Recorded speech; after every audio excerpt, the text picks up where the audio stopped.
सुंदर सहानो दुल्हा आयो दुआर रे, सुंदर सहानो दुल्हा आयो दुआर रे। चलो सखी परिछन आरती उतार रे, चलो सखी परिछन आरती उतार रे। सुंदर सहानो दुल्हा आयो दुआर रे, सुंदर सहानो दुल्हा आयो दुआर रे। चलो सखी परिछन आरती उतार रे, चलो सखी परिछन आरती उतार रे, चलो सखी परिछन आरती उतार रे।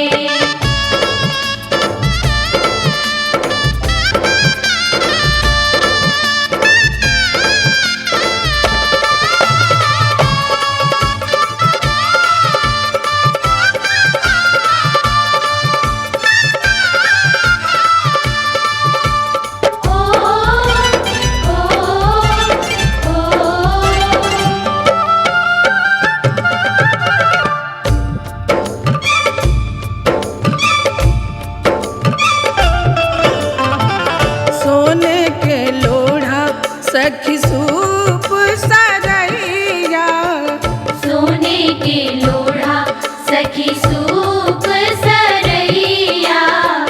परिछन चली देखो सिया जी की मैया, परिछन चली देखो सिया जी की मैया। हाथ घुमावे लोढ़ा नैनन में प्यार रे, हाथ घुमावे लोढ़ा नैनन में प्यार रे। चलो सखी परिछन आरती उतार रे, चलो सखी परिछन आरती उतार रे, चलो सखी परिछन आरती उतार रे।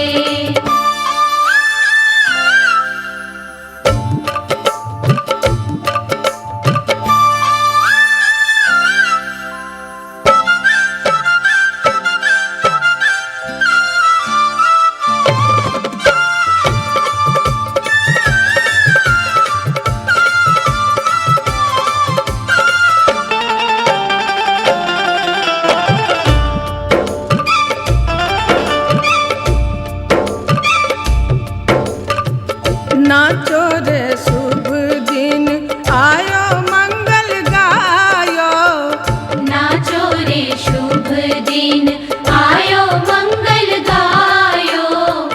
तन के उत्साह देखो मन में समायो, तन के उत्साह देखो मन में समायो।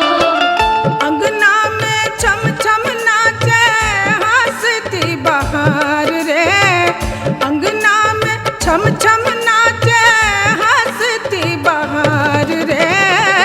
चलो सखी परिछन आरती उतार रे, चलो सखी परिछन आरती उतार रे, चलो सखी परिछन आरती उतार रे।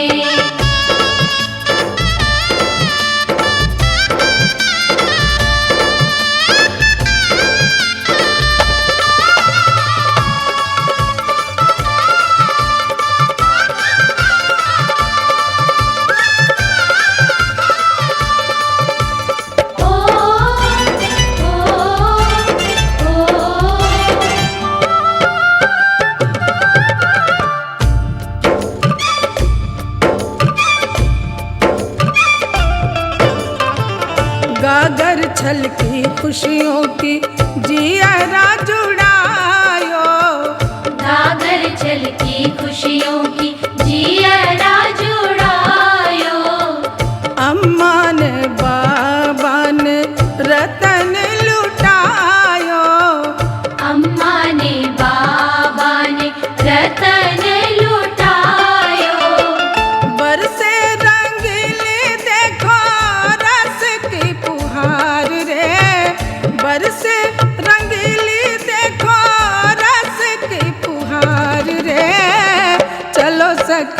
परिछन आरती उतार रे। चलो सखी परिछन आरती उतार रे। सुंदर सहानो दुल्हा आयो दुआर रे। सुंदर सहानो दुल्हा आयो दुआर रे। चलो सखी परिछन आरती उतार रे। चलो सखी परिछन आरती उतार रे। चलो सखी परिछन आरती उतार रे। चलो सखी परिछन आरती उतार रे।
हथेली पे रखा तुझे फूल जैसा, कभी आँच दुनिया की लगने न दी। तुझे हंसते देखा तो रोए खुशी से, कभी आँख तेरी छलकने न दी। मेरी लाडली को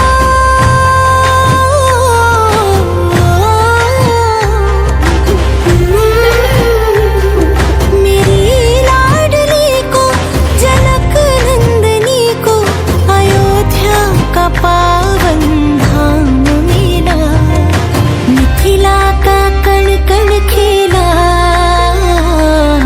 मिथिला का कण कण खेला, जमाई राजा राम मिला। मिथिला का कण कण खेला, मिथिला का कण कण खेला, जमाई राजा राम मिला, जमाई राजा राम मिला।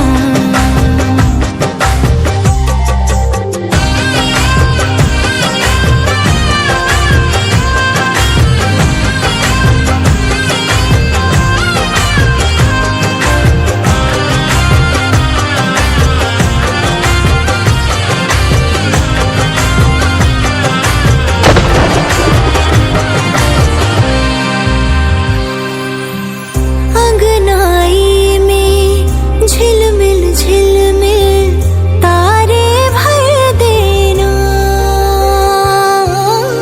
जिस घर जाना बेटी वो घर मंदिर कर देना। अयोध्या की सारी नदियाँ और पोखर यही बोले लाडो तेरा नाम लेकर। दुल्हन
दुल्हा कूटे धमाधम धान रे दुल्हा कूटे धमाधम धान।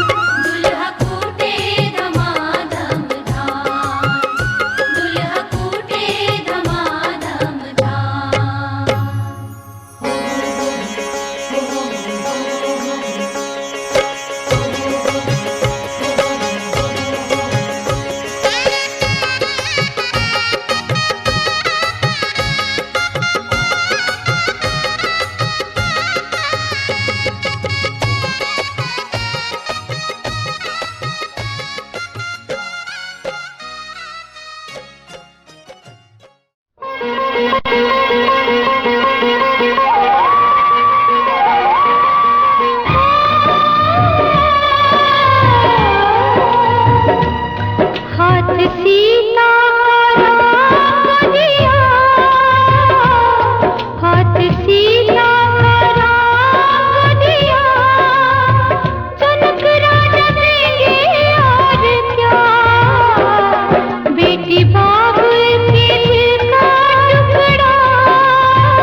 विवाह का पहला वचन है, तीर्थ व्रतोद्यापन यज्ञ कर्म मया सहैव प्रिय वयम कुर्याः वामांग मायामि तदा त्वदीयम ब्रवीति वाक्यम प्रथमम कुमारी।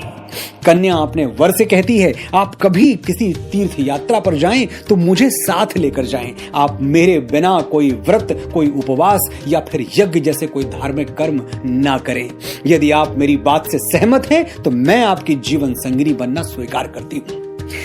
इस पहले वचन में होने वाली पत्नी अपने भावी पति से यह वादा चाहती है कि जीवन के हर अच्छे काम में वो उसे अपने साथ रखे। दूसरा वचन, पूज्यो यथा सो पितरो ममापि तथेश भक्तो निज कर्म कुर्याः वामांग मायामि तदा त्वदीयम ब्रवीति कन्या वचनम द्वितीयम। कन्या वर से दूसरा वचन मांगती है। जैसे आप अपने माता पिता का सम्मान करते हैं, विवाह के बाद आपको उसी तरह मेरे माता पिता का सम्मान भी करना होगा। ये वचन मांगना और देना दोनों एकदम उचित है। विवाह सिर्फ दो लोगों के बीच नहीं, दो परिवारों के बीच भी होता है। तो मान सम्मान की यह गंगा भी दोनों तरफ से बहनी चाहिए। लड़के वाले बड़े और लड़की वाले छोटे, ये सोच गलत है और हमारे संस्कारों में ऐसी सोच का कोई स्थान नहीं है। तीसरा वचन, जीवनम अवस्था त्रये मम पालनाम कुर्याः वामांग यामी तदा त्वदीयम ब्रवीति कन्या वचनम तृतीयम। जीवन आनी जानी छाया है। उम्र का सूरज जैसे चढ़ता है वैसे ही उतरता भी है। जो पूरब में उगेगा उसे पश्चिम में अस्त होना ही पड़ेगा। यही संसार का नियम है। अपने तीसरे वचन में कन्या वर से कहती है, यदि आप जीवन की तीनों अवस्थाओं में, युवावस्था, प्रौढ़ावस्था और वृद्धावस्था में मेरे साथ रहने का वचन दें तो मैं आपकी जीवन संगिनी बनना स्वीकार करूंगी। चौथा वचन, कुटुंब संपालन सर्व कार्य कर्तु प्रतिज्ञाम यदि कातम कुर्याः वामांग मायामि तदा त्वदीयम ब्रवीति कन्या वचनम चतुर्थः।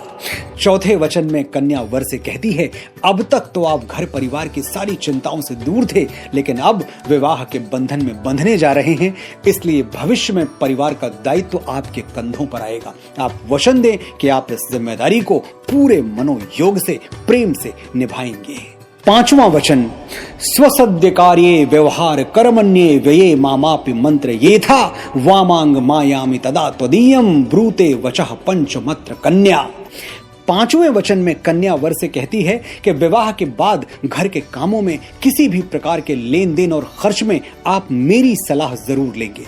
लेनी भी चाहिए। घर किसी एक का तो है नहीं, दोनों का है।